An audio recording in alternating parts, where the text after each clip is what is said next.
Last Sunday, we were joined by Professor Mark Brett to explore the theme of justice and love in the public square.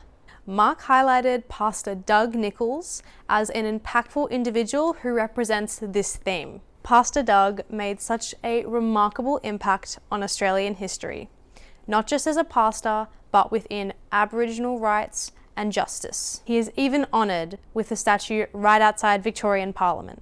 Let's learn some more about Pastor Doug. If you could have a conversation with Pastor Doug today, what would you ask? So, if I could have a conversation with Pastor Doug, I would really love to ask him how he preached in Gore Street when he was a minister there in Fitzroy. He had an enormous reach with the Aboriginal people who lived in Fitzroy. A lot of them congregated around there.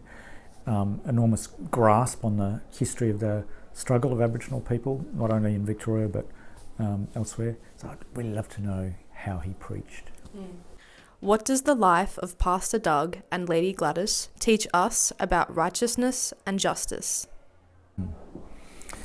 So the amazing thing about Pastor Doug is that he was able to communicate not just to Aboriginal people who came to his church, but to pretty much everybody. So he was already famous as an athlete, a footballer and so forth, so his name was well known, but he could speak. He was a diplomat. He could build bridges, so he could tell the truth and say what needed to be said, but do that in a way that people would listen and not be put off. So that constructive engagement was an amazing witness for us to follow. So in the 70s, he would be on the streets of Melbourne protesting and advocating on behalf of, for example, the Aboriginal community at Lake Tyers. Today, in fact, right now, we have people walking from Gurnichmara country, Warrnambool, up to the Parliament of Victoria, where Pastor Doug's statue is,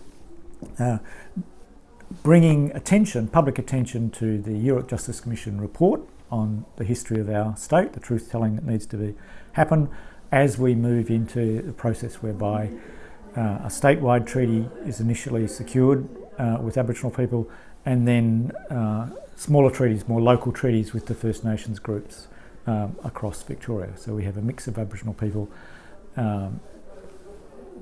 across the whole state, people who've come from other parts of Australia. They will be embraced by the first treaty, but the other ones are more people who have ancestral connections to particular areas in Victoria. And Christians will need to support that process, because a lot of people will say, oh, that's a waste of government money. It's not a waste of government, it's a matter of pure justice. What is something that we can learn from Pastor Doug that we can put into action in 2025? What Pastor Doug and Lady Gladys teach us, I think, is a very biblical message about how to hold together our own personal faith, our own religious practice in communities of faith, churches and so on, and hold all that together with what's going on in public without trying to control everything, but participate in public, telling the truth, expressing solidarity with the oppressed, and bringing hope where there is despair. That larger sense, that is the whole spectrum from righteousness to justice, that is the vision that comes from the Hebrew Bible, from the prophets, and it's what Pastor Doug lived out. That's his testimony and inheritance for us.